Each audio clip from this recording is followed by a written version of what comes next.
Yeah. I mean, how do you even like sort through what might work and what might not, right at the very beginning? Yeah. So I think there's definitely value in taking a look at all the options if you're not Mm-hmm. overwhelmed by them. If you're overwhelmed by Yes. them, then just put that aside. You can look at that all later.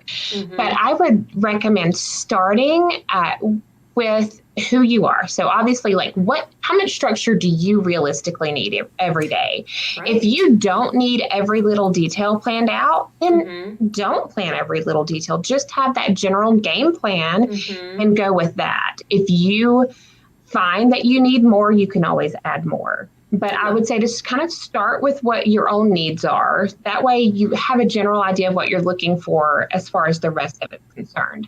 But I would Mm-hmm. also recommend, you know, kind of deciphering whether or not your planning and your actual recorded plans also need to somewhat double as a record of your homeschool. That's a You very good know, point. there are Yes. some states that require you to turn in that sort of thing. Mm-hmm. My state does not require that, but they do require that I have it available if for some reason I Mm-hmm. were to be audited.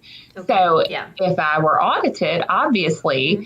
it's probably going to be a lot easier for Mm-hmm. my audit to go well if Yeah. I, am able to give them a nice, understandable, logically laid out plan of what happened, what we were doing, and when, Yeah. so they could get the Mm-hmm. actual idea of what happened in our homeschool. Mm-hmm. Just throwing a notebook at somebody and saying, "Well, I wrote it down." I mean, that's okay, but that might Uh-huh. not serve you best if you're in a state that requires something a Yes. little more Mm-hmm. structured. So I would consider who else might be looking at your plans. And, that's Mm-hmm. just kind of something to keep in mind. You don't have to let it completely dictate your decisions, but it is Okay. something to be aware of.